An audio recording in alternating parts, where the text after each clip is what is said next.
আসসালামু আলাইকুম রহমতুল্লাহ বরাকাতুহু। এখন বর্তমানে আমি আছি ডিআইডি মসজিদে। আমরা এখন এশার নামাজ পড়লাম। এশার নামাজ ঠিক পড়ার পরেই যখন বেরোলাম তখন দেখলাম যে আসলে আমরা আছি ইবাদতে ব্যস্ত, আর কিছু লোক আছে তার পেটের দায়ে ব্যস্ত। যেরকম এখানে গেট থেকে শুরু করে এদের সবাইকে আমি দেখানোর একটু চেষ্টা করি। এই দেখেন খালায়ারা কী করে, দেখেন আমরা ইবাদতে ব্যস্ত। এই যে বুঝছেন, কত মানুষ আছে, গরিব মানুষ আছে যারা বিভিন্ন জেলা থেকে আসছে এখানে। তারা এখানে তাদের পেটের দায় নিয়ে ব্যস্ত। আমরা আল্লাহ তাআলার কাছে গুনাহ মাফ করার জন্য ব্যস্ত, আর তারা তাদের পেটটাকে বাঁচানোর জন্য এখানে ব্যস্ত। কত মানুষ আছে দেখেন, যে ওনার পাও নাই, পায়ের সমস্যা। এই দেখেন বয়স্ক মানুষ। আমরা ইবাদতে ব্যস্ত, আল্লাহ তাআলার কাছে আমাদের গুনাহ মাফ করার জন্য ব্যস্ত, আর ওনারা ওনাদের পেট বাঁচানোর জন্য ব্যস্ত। আর কারণ তাদের অর্থ নাই, তাদের টাকা নাই। এই দেখেন, এই যে দেখেন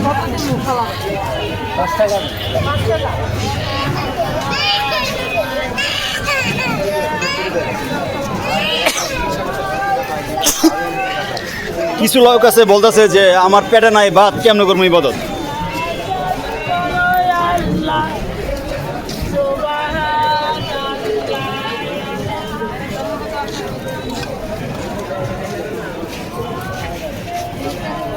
এই যে কাকা আইছে, দেখছেন কাকা, আপনার চোখে কি হয়েছে? চোখে কি হয়েছে আপনার? আমার চোখ নষ্ট হয়ে গেছে গা? কেমন নষ্ট হইল এটা চোখ? দেখেন আজকে শ্রাবণ মাসের 15তম রাত্রি। আমরা আমাদের গুনাহ আল্লাহ তাআলার কাছ থেকে মাফ করাইতে ব্যস্ত, আর ওনারা তাদের পেট বাঁচানোর জন্য ব্যস্ত।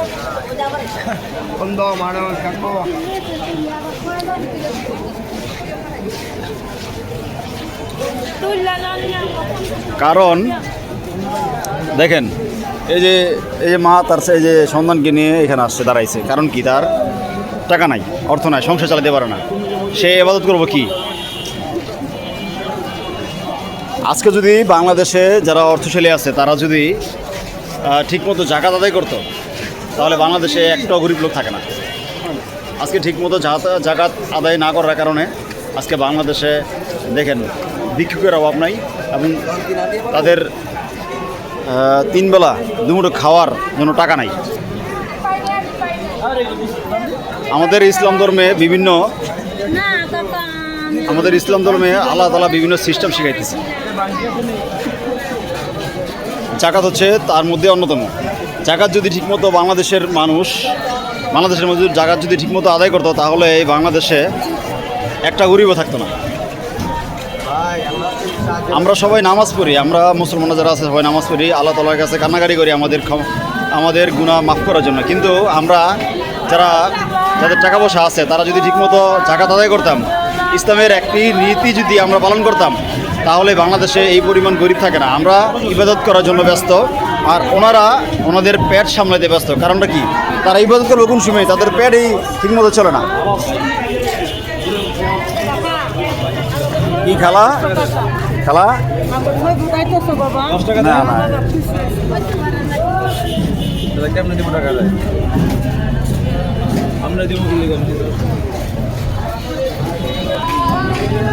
যাবা কত ইনকাম হয়েছে আজকে? এই করা টাকা কি বার, এই করা টাকা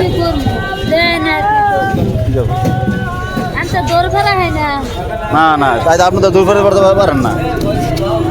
আমার যদি আজকে মনে করেন লাখ লাখ টাকা থাকবে, ইনশাল্লাহ দিয়ে দিতাম আপনাদের। চলেন ভাই, আপনার কত আইসি আজকে? এই যে এই কটা না, বেশি হইব না, হয়তো 200 হইব, 150-200 টাকা হইব বুড়াগাড়া পয়সা। হালা আপনার কয়টা ইনকাম হয়েছে? এই কটা টাকা আরো আছে নাকি? এই কটাই না এই কটাই নাকি? কত টাকা হইব? 100 হইব? 100 তো হইব না মনে হয়, 60-70 টাকা হইব। না ভাই, এটা কি আপনার ইনকাম কেমন হয়েছে আজকে? আলহামদুলিল্লাহ, না আল্লাহর মধ্যে ভালোই হয়েছে নাকি? কত 30, 40, 60, 70, 80, 98 টাকা আছে দেওয়া যায়। হ্যাঁ, 80, 280, 380, মোটামুটি 600 টাকার মতো, 500 টাকার মতো ইনকাম হয়েছে না? আপনার এটা কী হয়েছে? আলসার হয়েছে, এটা আলসার। অ্যান্ড্রোস্কোপি করছে নাকি? ভিতরে এই যে পাইপ ঢুকা অ্যান্ড্রোস্কোপি করছে। ঠিক আছে। নামাজ পড়ছেন? আসলে নামাজ পড়ছেন? পড়ছেন না? পড়তে পারেন আপনি? ঠিক আছে। তোমরা কি এক ফ্যামিলির 3 জনে? কত হয়েছে? ও আচ্ছা আচ্ছা।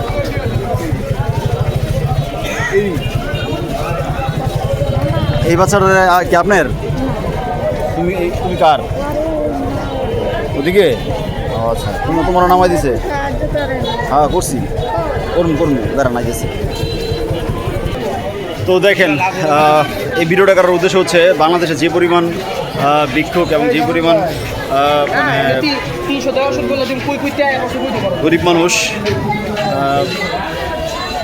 বাংলাদেশের মানুষ যদি ঠিকমতো জাকাত আদায় করতে পারতো তাহলে এই মানুষগুলো থাকে না। ইনশাল্লাহ সামনে রমজান মাস আসতেছে। শ্রাবণ মাস হচ্ছে রমজান মাসের পূর্ব প্রস্তুতির একটা মাস। আমরা এই মাস থেকে যান খরচ করা শুরু করে দিই এবং ইসলামের একটি মানে কয়েকটি স্তম্ভ আছে এবং কয়েকটি সিস্টেম আছে, তার মধ্যে একটা হচ্ছে জাকাত। এই জাকাত আমরা এখন থেকে ঠিকমতো যদি আমরা আদায় করতে পারি, বাংলাদেশে একটিও গরিব মানুষ থাকবে না। ইনশাল্লাহ যারা টাকা পয়সা আছে, যারা অর্থের সামর্থ্যবান মানুষ আছে, তারা যদি ঠিকমতো জাকাত আদায় করতে পারে, ইনশাল্লাহ এই লোকগুলা হয়তো 1-2 বছরের মধ্যে আর দেখা যাবে না।